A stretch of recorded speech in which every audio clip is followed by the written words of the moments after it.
Hello, আসসালামু আলাইকুম প্রিয় শিক্ষার্থীরা, আপনাদের সবাইকে ডেইলি স্টার পত্রিকার মাধ্যমে ইংরেজি শেখার ক্লাসে স্বাগত জানাচ্ছি। আজকে আমাদের হেডলাইনটা হচ্ছে what will you do for the people of Gaza. সাম্প্রতিক সময়ে যুদ্ধবিরতির পরবর্তী সময়ে আরও বেশি গাজায় আক্রমণ করছে ইসরায়েল বাহিনী। তো এটাই বলছে হোয়াট উইল ইউ ডু, আমরা কি করতে পারি, আমরা কি করব। এটা ফিউচার সিম্পল টেন্সের interrogative sentence. Will you do, will we do, আমরা কি করব। For the people of Gaza, গাজার মানুষের জন্য আমরা কি করতে পারি, এটা হচ্ছে হেডলাইন। তো গাজার ধ্বংসস্তূপ আমরা দেখতে পাচ্ছি। তো এখানে বলছে যে ফিলিস্তিনিয়ানরা পালিয়ে যাচ্ছে উইথ দ্য বিলঙ্গিংস, তাদের যার যে জিনিসপত্র আছে সেই জিনিসপত্র নিয়ে পালিয়ে যাচ্ছে। তো মূল আর্টিকেলে আমরা চলে আসছি। অ্যাজ একটা এমন একটা ওয়ার্ড যেটা প্রেপোজিশন হইতে পারে, এটা কনজাংশন হইতে পারে। অ্যাজের পরে যদি সাবজেক্ট ভার্ব থাকে, যেমন এটা হচ্ছে সাবজেক্ট, দ্য ওয়ার্ল্ড, অবজার্ভসটা হচ্ছে ভার্ব। অ্যাজের পরে যদি সাবজেক্ট ভার্ব থাকে তাহলে অ্যাজটা হবে কনজাংশন, আর অ্যাজের পরে যদি নাউন প্রোনাউন থাকে তাহলে অ্যাজটা হবে প্রিপোজিশন। এখানে সাবজেক্ট ভার্ব আছে, তার মানে এটা হচ্ছে conjunction. As the world observes the holy month of Ramadan, বলছে যখন পুরো পৃথিবী ওয়ার্ল্ড অবজার্ভস উদযাপন করছে হোলি মান্থ অফ রমাদান, যখন পৃথিবী রমজান মাস পালন করছে, Gaza continues to suffer, Gaza কষ্টে আছে। কন্টিনিউস এখানে verb, continuous to suffer, Gaza কষ্টে আছে, গাজা অনেক সাফার করছে, ভুগছে। কি সাফার করছে? এন্ডলেস ব্লাডশেড, সীমাহীন রক্তপাতের মধ্যে দিয়ে গাজাবাসী জীবনযাপন করছে। আন্ডার নেতানিয়াহুর কারণে অথবা নেতানিয়াহুর নেতৃত্বে। আন্ডার বঙ্গবন্ধু নেতৃত্বে, এরকম আন্ডারটা এরকম নেতৃত্বে বোঝায়। আন্ডার নেতানিয়াহুর নেতৃত্বে। As a world observes the holy month of Ramadan, যখন পৃথিবীব্যাপী রমাদান মাস চলছে, Gaza continues to suffer, Gaza কষ্টে আছে। এন্ডলেস ব্লাডশেড, সীমাহীন রক্তপাতের মধ্যে দিয়ে আছে নেতানিয়াহুর নেতৃত্বে। তারপর বলছে মোর দ্যান 50,000 লাইভস, 50,000-এর বেশি জীবন হ্যাভ বিন লস্ট, প্রাণ হারিয়েছে। জীবন অথবা প্রাণ, লাইফ সত্য হচ্ছে এখানে জীবন অথবা প্রাণ। এটা লাইফ শব্দের প্লুরাল, লাইভস। আমরা জানি LIFE, লাইফ, শেষে এফি থাকলে সেটাকে প্লুরাল করার জন্য BES করতে হয়। তো এগুলো নাম্বারের রুল। বলছে মোর দ্যান 50,000 লাইভস, 50,000-এর বেশি মানুষ হ্যাভ বিন লস্ট, তাদের প্রাণ হারিয়েছে। With women, children and elderly among them, এবং তাদের মধ্যে অধিকাংশ হচ্ছে নারী, শিশু এবং বয়স্ক মানুষ।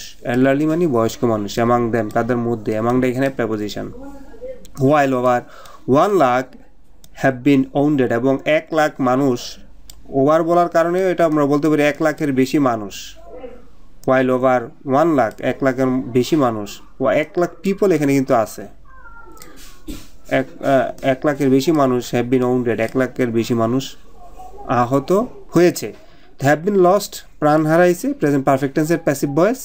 হ্যাভ বিন ওউন্ডেড, আহত হয়েছে, এটাও প্রেজেন্ট পারফেক্ট টেন্সের প্যাসিভ ভয়েস। তো বলছে মোস্ট অফ দ্যাম, তাদের অধিকাংশই, লস্ট এখানে হচ্ছে ভার্ব। এই যে 1 লাখ মানুষ যারা আহত হয়েছে তাদের সম্পর্কে আরেকটা সেন্টেন্স তাদের জন্য বরাদ্দ করছে, তাদেরকে আরও কিছু বলবে। মোস্ট অফ দ্যাম, এই মানুষের অধিকাংশই, lost a part of their body, তাদের শরীরের বিভিন্ন অংশ হারাইছে। অ্যান আই, কেউ চোখ হারাইছে। এ হ্যান্ড অর টু, কেউ 1 হাত হারাইছে অথবা দোনো হাতই হারাইছে। এ লেগ অর বোথ, অথবা 1 পা অথবা দোনো পা তারা হারাইছে।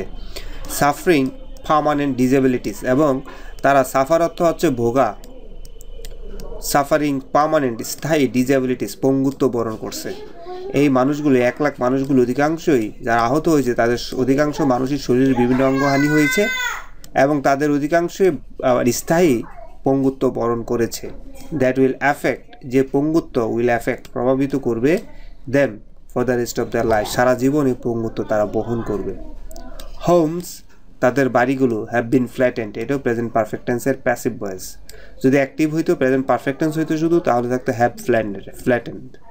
তাদের বাড়িগুলো ফ্ল্যাটেন মানে হচ্ছে এখানে ভার্বটা হচ্ছে ফ্ল্যাটেন পর্যন্ত প্রেজেন্ট ফর্ম B1 মূল ভার্বটা, আর এটা ইডি দ্বারা ভার্বের 3 নম্বর ফর্ম বোঝাইছে। Flatten, flattened, flattened. ফ্ল্যাটেন অর্থ মাটির সাথে মিশে যাওয়া। তো বলছে হোমস হ্যাভ বিন ফ্ল্যাটেন, তাদের বাড়িগুলো মাটির সাথে মিশে গেছে, মিশিয়ে দেওয়া হয়েছে। দেখেন বাড়ি নিজে নিজেই কিন্তু মিশে যায় না, বাড়িগুলো মিশিয়ে দেওয়া হয়েছে। With people still sleeping in their beds, বলছে মানুষ তখনও যখন তাদের বিছানায় ঘুমাচ্ছে, ঘুমন্ত মানুষ সহ তাদের বাড়িগুলোকে মাটির সাথে মিশিয়ে দেওয়া হয়েছে। হসপিটালস, হাসপাতালগুলো হ্যাভ বিন রিমুভড, হাসপাতালগুলো ধ্বংস করে ফেলা হয়েছে। রিমুভ অর্থ নর্মালি কোনো কিছু মূলোৎপাটন করা, দূর করা। এখানে রিমুভ মানে সরিয়ে দাও, হাসপাতালগুলো যেখানে ছিল সেখান থেকে সরিয়ে দাও। আপনারা দেখছেন বম্বিংয়ের ফলে সবগুলো মাটির নিচে তলিয়ে গেছে, এরকম হাসপাতালগুলো মানে ধ্বংস করে ফেলা হয়েছে। From the face of the earth, পৃথিবী থেকে হাসপাতালগুলোকে উঠিয়ে নেওয়া হয়েছে।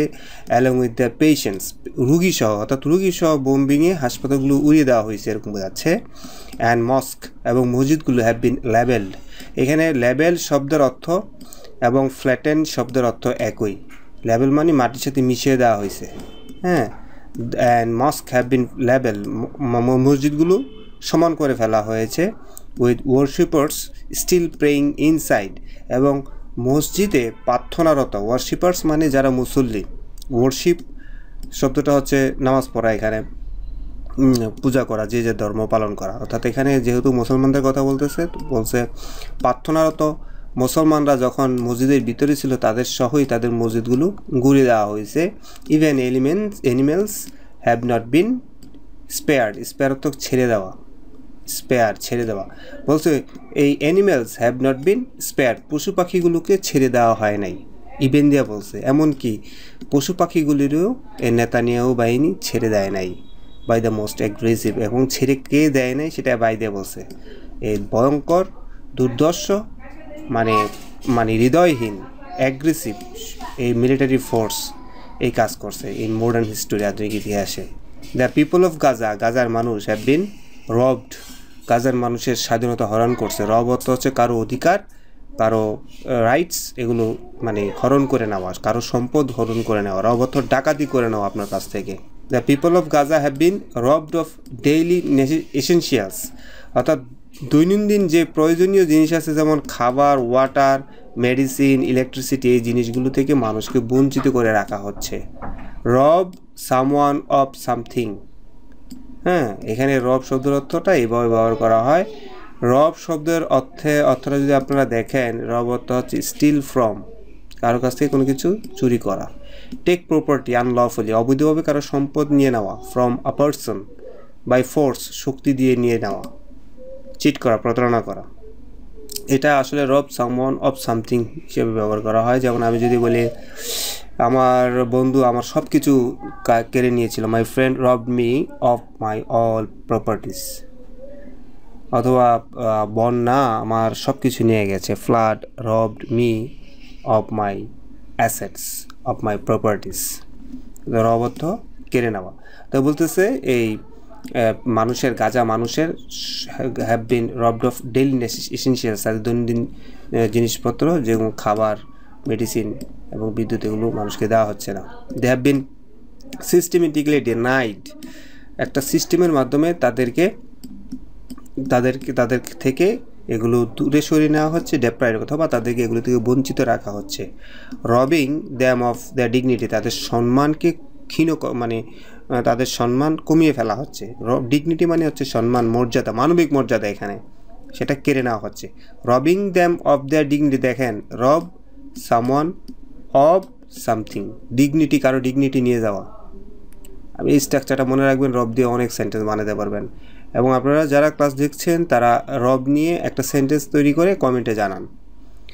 পিস অফ মাইন্ড, মানুষের মনের শান্তি কেড়ে নিচ্ছে ইসরায়েলি বাহিনী। অ্যান্ড হিউম্যানিটি, এবং মানবতা কেড়ে নিচ্ছে তারা। দ্য ইসরায়েলি গভর্নমেন্ট আন্ডার নেতানিয়াহুর নেতৃত্বে Israeli Sarkar was not satisfied, এখানে ভার্ব হচ্ছে ওয়াজ নট স্যাটিসফাইড।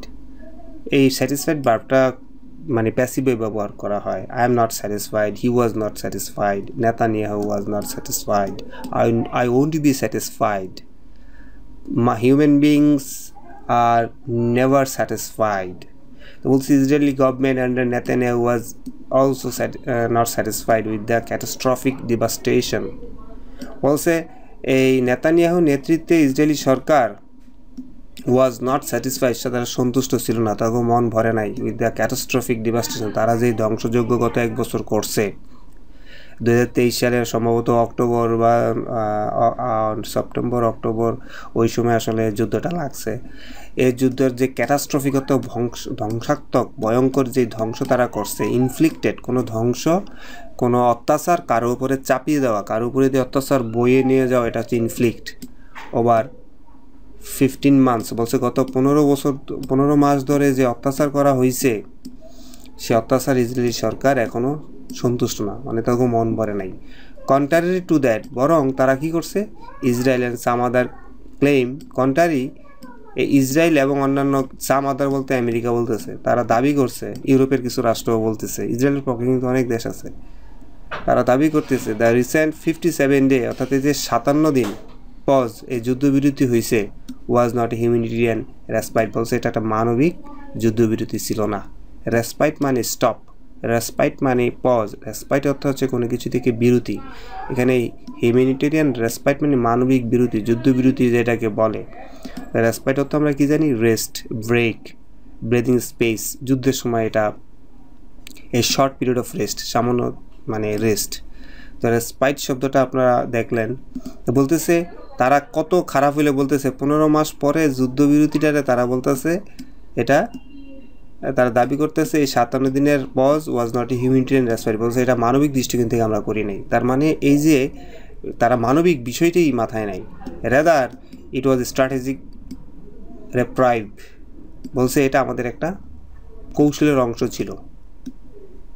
হ্যাঁ, তো আমরা এই শব্দটার অর্থ জানবো। এই শব্দের অর্থ হচ্ছে কোনো কিছু স্থগিত থাকা, যেটা আপনার বন্ধ থাকা কোনো কিছু। তারপর এটার ইংরেজি অর্থটা দেখেন, রিপ্রিভ। রিপ্রিভ শব্দের অর্থ হচ্ছে আপনার grant stay of execution to. এটার অর্থ হচ্ছে কাউকে কারো জুডিশিয়াল কিলিং, মানে কারো যদি মৃত্যুদণ্ড প্রাপ্ত হয় সেটাকে তাকে রহিত করা, পার্ডন, ক্ষমা করা। তো বলতেছে এটা আমাদের একটা কৌশলগত যুদ্ধবিরতি ছিল for Netanyahu's exhausted military force. বলছে মিলিটারি অনেক টায়ার্ড ছিল, এক্সস্টেড ছিল, এই কারণে তাদেরকে আমরা ছুটি দিছি। That was tired of endlessly killing innocent Gazans. বলছে মানে এন্ডলেস, সীমাহীন যে হত্যা, নিরীহ গাজাবাসীর মানে ওকে হত্যা করে টায়ার্ড হয়ে গেছিল আমার মিলিটারি ফোর্স, এই কারণে আমরা আসলে কৌশলগত একটা বিরতি নিয়েছি যুদ্ধ থেকে। এটা মানবিক কোনো যুদ্ধবিরতি ছিল না। But has now returned with even greater ferocity. Ferocity মানে শক্তি, ক্ষিপ্রতা। বলছে আমরা এখন 57 দিন পরে আরও শক্তি নিয়ে গাজার উপরে ঝাঁপিয়ে পড়ছি, গাজার ইনোসেন্ট মানুষদেরকে মারতেছি। মানে তারা বুঝাইতে চাচ্ছে গাজার মানুষ আসলে এত অন্যায় করছে, তারা মানবিক ভাবেও কোনো ধরনের যুদ্ধবিরতির দাবি রাখে না, এত ঘৃণা করে নেতানিয়াহু গাজাবাসীদেরকে। রিজেভিনেটেড, তো রিজেভিনেটেড হতে হচ্ছে কোনো কিছু নতুন করে প্রাণ শক্তি ফিরে পাওয়া। রিজুভেনেটেড বলছে having been given new energy, নতুন শক্তি ফিরে পাওয়া। রিব্যাটালাইজড বলছে নতুন করে আমরা এই মিলিটারি ফোর্স এনার্জি পায়া and ready to kill more innocent women, এবং তারা এখন আরও নতুন করে নিরীহ নারী মারবে, অ্যান্টিনি শিশু মারবে। Netanyahu himself confirm, Netanyahu confirm এখানে বার, নেতানিয়াহু নিজেই নিশ্চিত করছে দিস উইথ অ্যালার্মিং ইম্পুডেন্স। তিনি কিন্তু বলছে যে মোর টু কাম, এইভাবে বলছে আমরা যা মানুষ মারছি আরও মারবো, এটাই বলছে। এইটাই হচ্ছে ইম্পুডেন্স, দৃষ্টতা, অর্থাৎ চোরের উপরে বাটপারি, হ্যাঁ, চোরের মার বড় গালা, এটা হচ্ছে ইম্পুডেন্স। ইম্পুডেন্স শব্দটা দ্বারা আমরা জানি যে নির্লজ্জতা, উদ্ধতা, দৃষ্টতা। এই দেখেন অনেক সময় ছাত্র শিক্ষকদের উপর চড়াও হচ্ছে, কেন শাসন করছে, হ্যাঁ, এটা হচ্ছে ইম্পুডেন্স। তো এটাই হচ্ছে ইনসোলেন্স, কোয়ালিটি অফ বিং ইম্পুডেন্ট, তো এটা হচ্ছে ইম্পুডেন্স। ইম্পুডেন্স অর্থ হচ্ছে অডাসিটি, ধৃষ্টতা। তো বলছে নেতানিয়াহু নিশ্চিত করছে যে ধৃষ্টতার সাথে বলছে we resumed the war with all our strength, বলছে আমাদের সকল শক্তি নিয়ে আমরা যুদ্ধ শুরু করেছি, and this is just the beginning, বলছে এবং মাত্র শুরু করছি আমরা, as if he was threatening a great power, এবং সে এমনভাবে কথা বলতেছিল মনে হয় যে পৃথিবীর সবচেয়ে শক্তিশালী দেশের বিরুদ্ধে সে যুদ্ধ করছে। Not a tiny strip of land, Gaza যে একটা ছোট উপত্যকা সেটা মাথায় নাই। হ্যাঁ, টাইনি স্ট্রিপ অফ ল্যান্ড মানে ছোট উপত্যকা, গাজা কিন্তু খুবই ছোট একটা জায়গা। With the majority of its population being women, এবং যেহেতু ভয়ে এবং মৃত্যু থেকে বাঁচার জন্য অধিকাংশ পুরুষ গাজা থেকে বিভিন্ন জায়গায় পালিয়ে গেছে, এখানে এখন আছে শুধু ওমেন অ্যান্ড চিলড্রেন, সেই তাদেরকে যুদ্ধ মারার জন্য সে এত ধৃষ্টতা দেখাচ্ছে।